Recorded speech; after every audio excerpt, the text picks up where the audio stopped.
ख्याति की प्रकृति, nature of goodwill, nature of customer.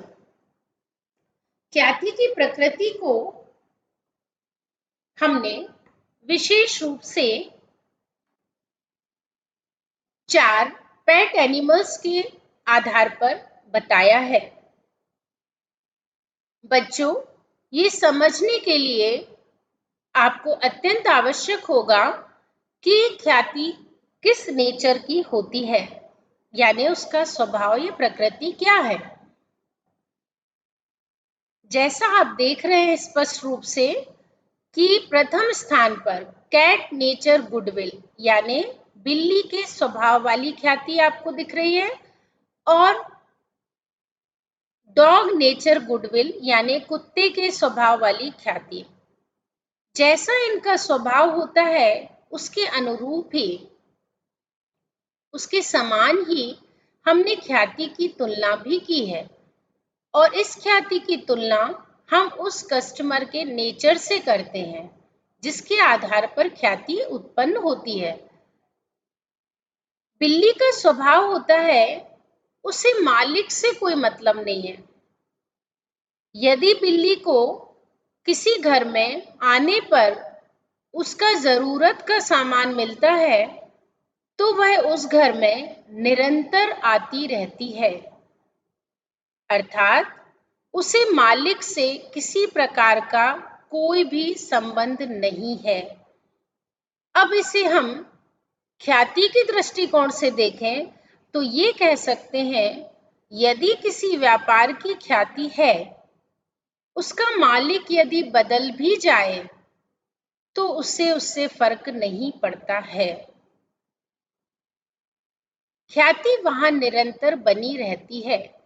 इसीलिए बिल्ली के स्वभाव वाली ख्याति को हम स्थानीय ख्याति के नाम से भी जानते हैं।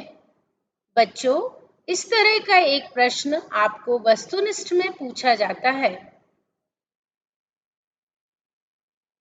डॉग नेचर, जैसा आप जानते हैं, कुत्ते का स्वाभाविक जो स्वभाव होता है वो मालिक के प्रति वफादार होता है, यानी स्वामी भक्त। जहां जहां स्वामी जाता है वहां वहां वह भी जाता है। यदि किसी व्यापारी द्वारा व्यापार में परिवर्तन कर लिया जाए तो व्यापारी जहां जाएगा वहां वहां उसकी गुडविल बनेगी, यानी उसकी प्रसिद्धि होगी, उसकी कीर्ति स्थापित होगी।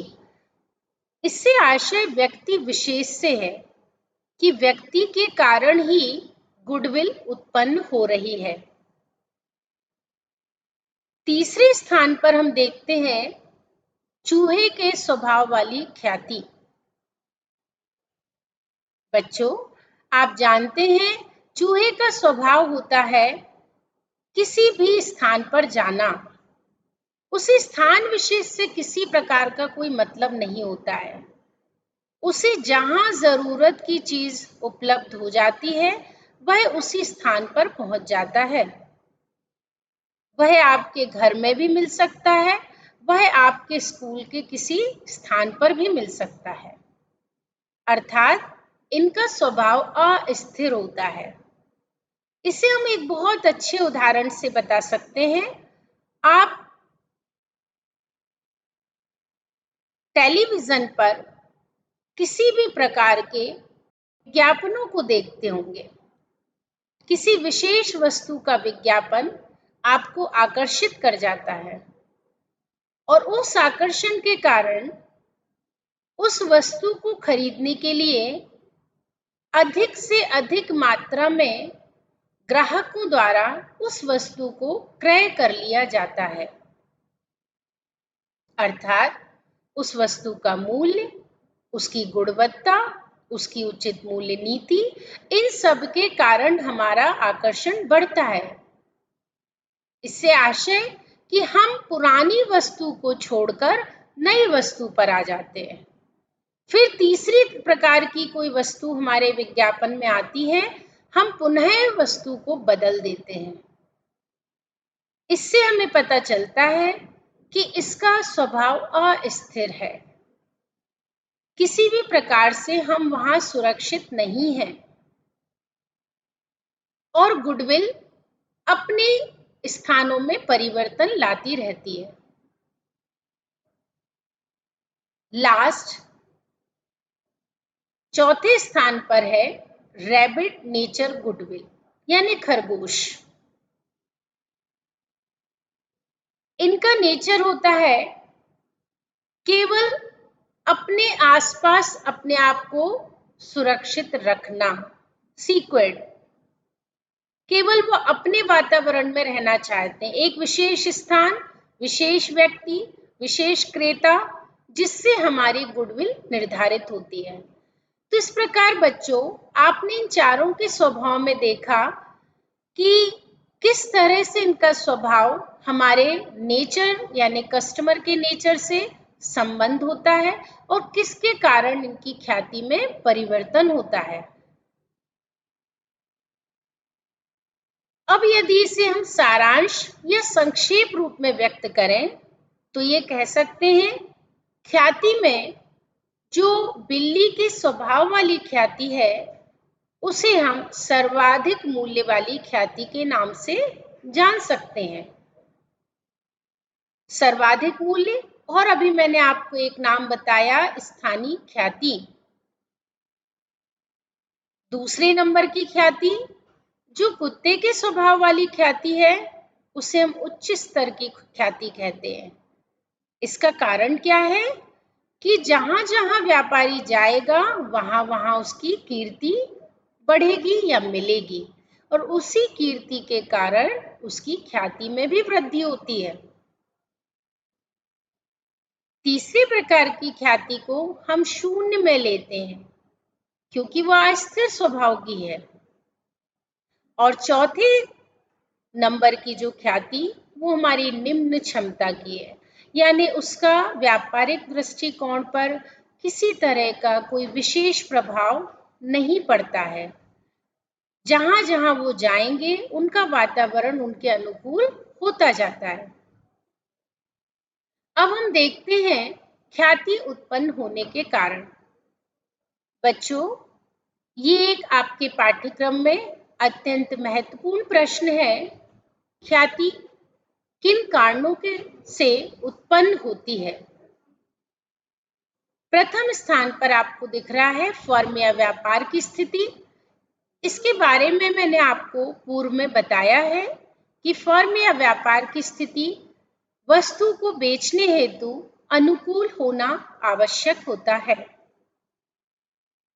जहां क्रेताओं की उस विषय वस्तु या विशेष वस्तु की मांग है वहां पर उसका होना आवश्यक होता है। व्यापारी का सद्व्यवहार, उचित मूल्य नीति। आपने देखा होगा बच्चों, कई बार हम किसी विशेष वस्तु को क्रय करते हैं तो ऐसी स्थिति में हमें उसका सही मूल्य नहीं दिखता है, तो ये ख्याति उत्पन्न के कारणों में शामिल नहीं होता है।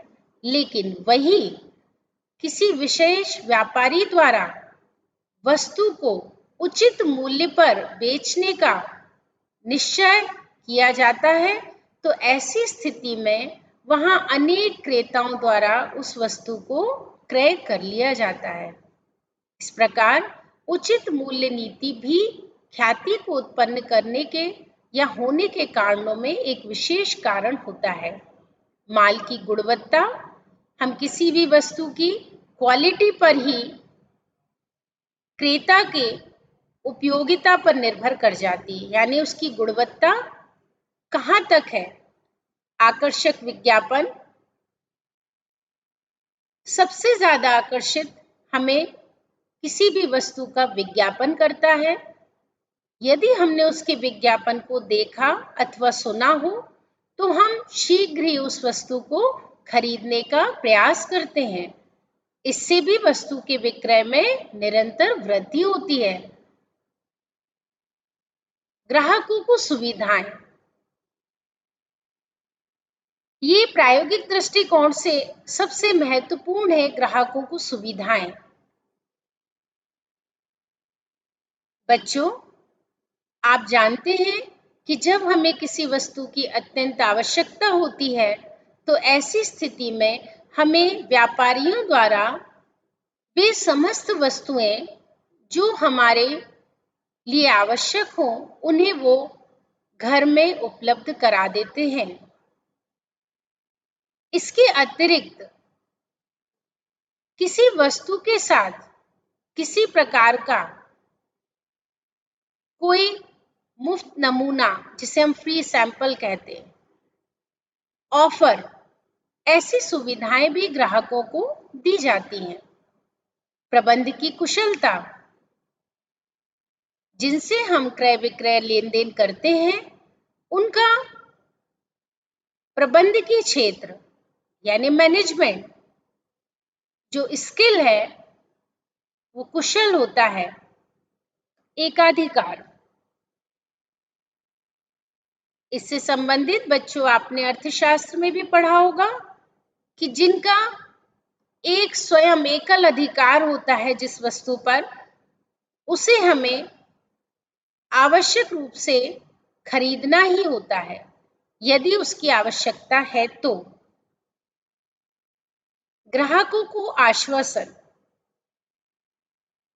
यहाँ बच्चों आप लोग गारंटी नाम से इसको जनरली जानते हैं।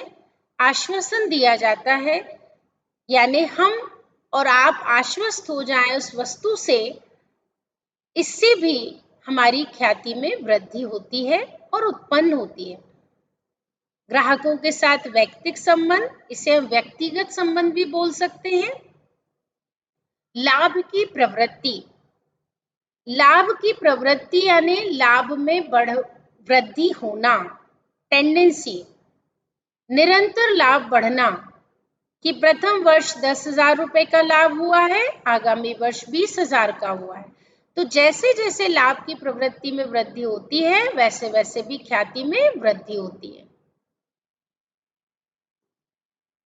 ख्याति के मूल्यांकन की आवश्यकता, बच्चों ये आपके न्यूमेरिकल के लिए इम्पोर्टेंट है यानी महत्वपूर्ण है कि ख्याति को मूल्यांकित किन दशाओं में हम कर सकते हैं,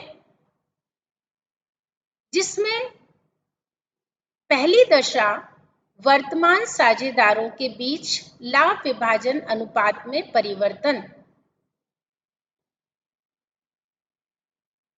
जो साझेदार फर्म में हैं, उनके मध्य लाभालाभ का बंटवारा करने के लिए हमें ख्याति का मूल्यांकन करना अत्यंत आवश्यक होता है। दूसरा, जब फर्म में किसी नए साझेदार, नए व्यक्ति को साझेदार के रूप में प्रवेश देना होता है। नए साझेदार के प्रवेश से आशय, जब कभी फर्म में अतिरिक्त पूंजी या व्यापार को बढ़ाने हेतु हमें किसी अन्य व्यक्ति की आवश्यकता होती है तो इस दशा को हम नए साझेदार का प्रवेश कहते हैं।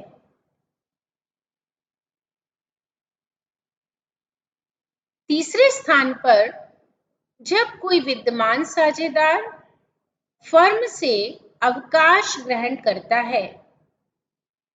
बच्चों, ये नए साझेदार के प्रवेश की ठीक विपरीत स्थिति होती है। अभी हम बात कर रहे थे कि हमें अतिरिक्त पूंजी और व्यापार को बढ़ाने के उद्देश्य से नए व्यक्ति की आवश्यकता है, किंतु इसके विपरीत यदि हमारे साझेदारी फर्म से कोई व्यक्ति अवकाश ग्रहण करता है, जिसे कहते हैं रिटायरमेंट, ये अवकाश ग्रहण कुछ अलग अलग दशाओं में हो सकता है। या तो संलेख के आधार पर पहले से सुनिश्चित किया गया हो कि इस विशेष तिथि को इस साझेदार का अवकाश ग्रहण होगा, या फिर अन्य कोई कारण जिसके आधार पर ये सुनिश्चित किया जाए कि अब वह व्यक्ति जो अभी तक हमारी फर्म में साझेदार था, अब वह नहीं है, या तो वह फर्म अपनी स्वेच्छा से छोड़ रहा हो, या उसे निकाला जा रहा हो, या उसे किसी अन्य फर्म में शामिल होना हो। इसका विस्तृत अध्ययन बच्चों आप अगले अध्याय में करेंगे। अगला बिंदु हमारा जब किसी विद्यमान साझेदार की मृत्यु हो जाती है। यदि हम सैद्धांतिक रूप से देखें तो हमें दिख रहा है कि अवकाश ग्रहण और साझेदार की मृत्यु काफी कुछ एक स्थिति को दर्शाती है, किंतु जब हम इसके प्रश्न करते हैं जिसे न्यूमेरिकल क्वेश्चन का नाम दिया जाता है, उनमें काफी अंतर होता है, क्योंकि साझेदार की मृत्यु निश्चित नहीं है, आकस्मिक होती है, और आकस्मिक होने पर उस विशेष तिथि तक हमें कई मदों का मूल्यांकन करना आवश्यक होता है, जिसमें ख्याति का मूल्यांकन अत्यंत महत्वपूर्ण होता है। नेक्स्ट, अगला बिंदु जब किसी चालू व्यावसायिक उपक्रम को फर्म का व्यवसाय बेचने के लिए फर्म का विघटन कर दिया जाए। फर्म का विघटन यानी फर्म को के कार्यों को बंद कर देना, फर्म का समापन कर देना। ऐसी स्थिति में भी हमें इसे मूल्यांकित करना आवश्यक होगा।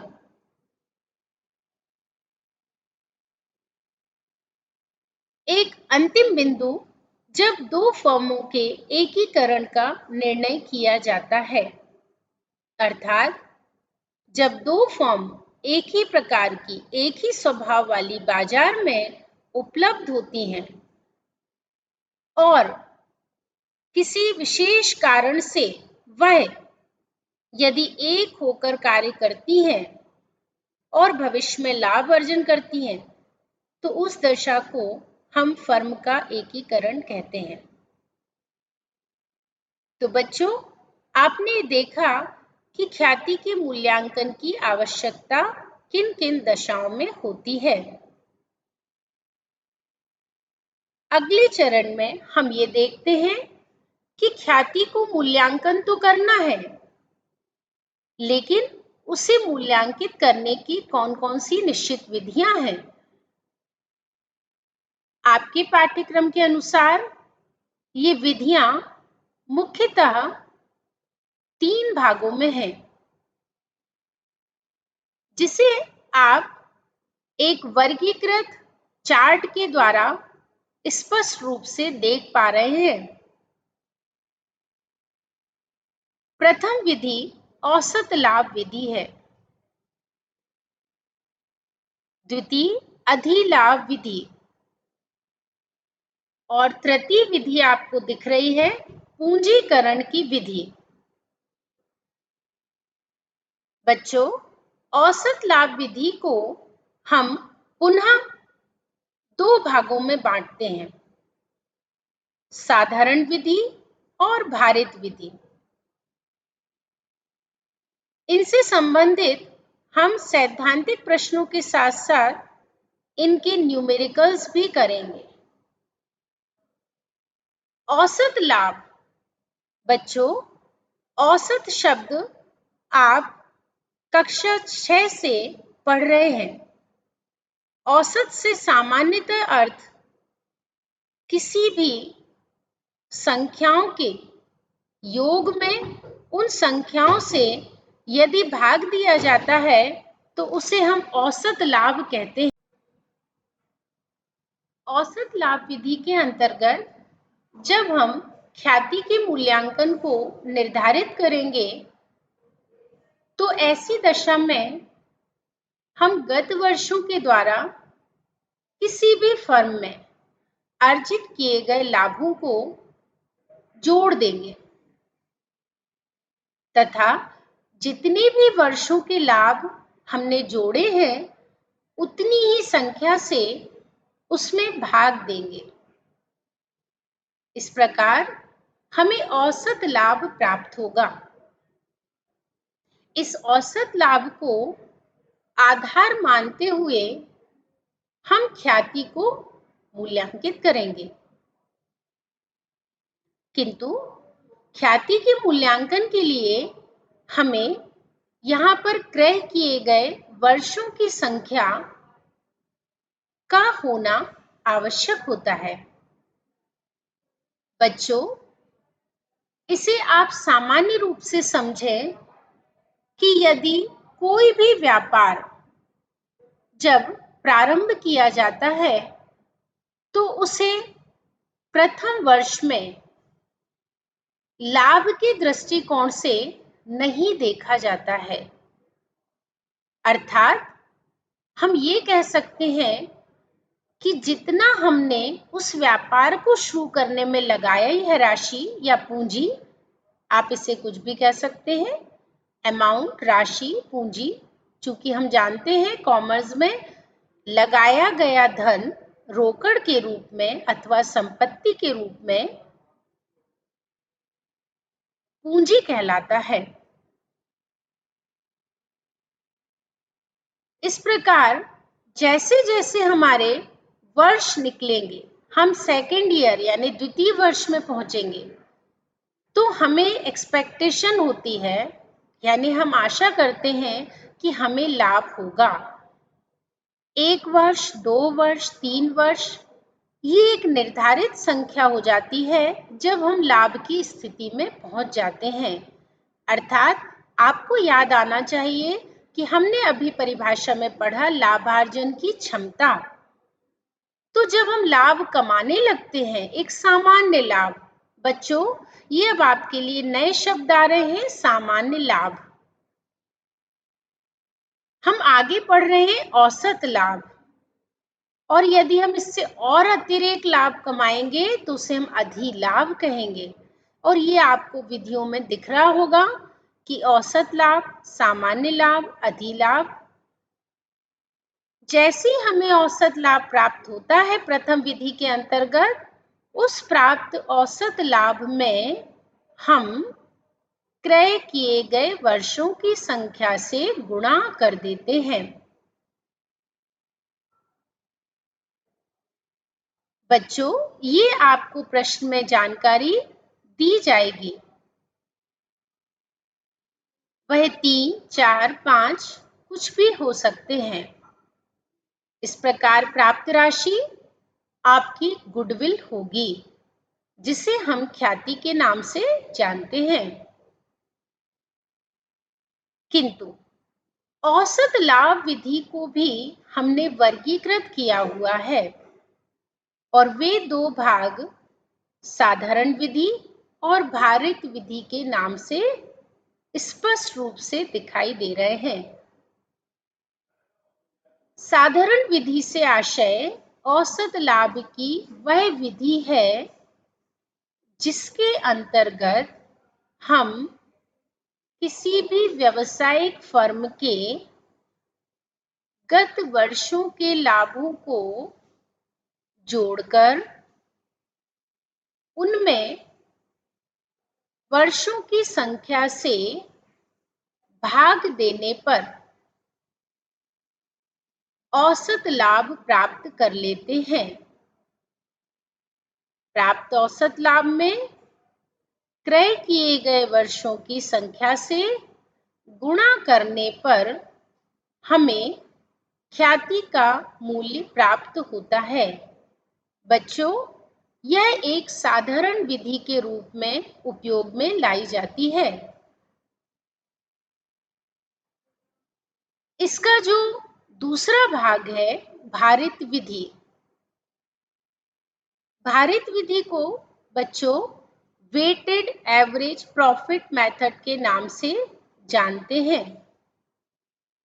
भार देना, किसी वस्तु को प्राथमिकता देना, किसी वर्ष के लाभ को प्राथमिकता देना, कहाँ से शुरुआत हुई है, उसको कितना वेटेज दिया जाए, इसे ही भारित कहा जाता है।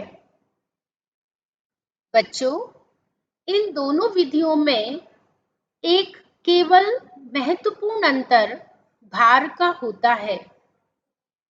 जब हमें प्रश्न की जानकारी के अनुसार भार प्रदान किए जाएं, तो हमें फर्म के विभिन्न वर्षों के लाभों में दिए गए भारों की संख्या से गुणा करना होता है।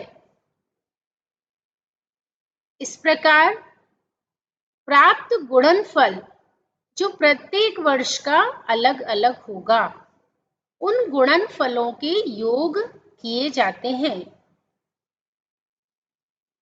हम जैसे ही गुणनफल का योग प्राप्त करते हैं, हम कुल भार की संख्या से उसे विभाजित कर देते हैं, अर्थात भाग दे देते हैं।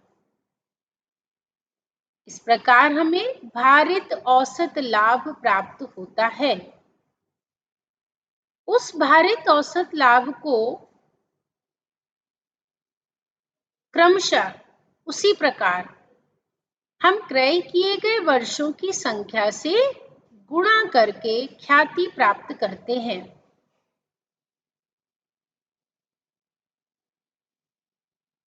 इससे संबंधित हम न्यूमेरिकल प्रश्न आगे करेंगे। अधिलाभ विधि।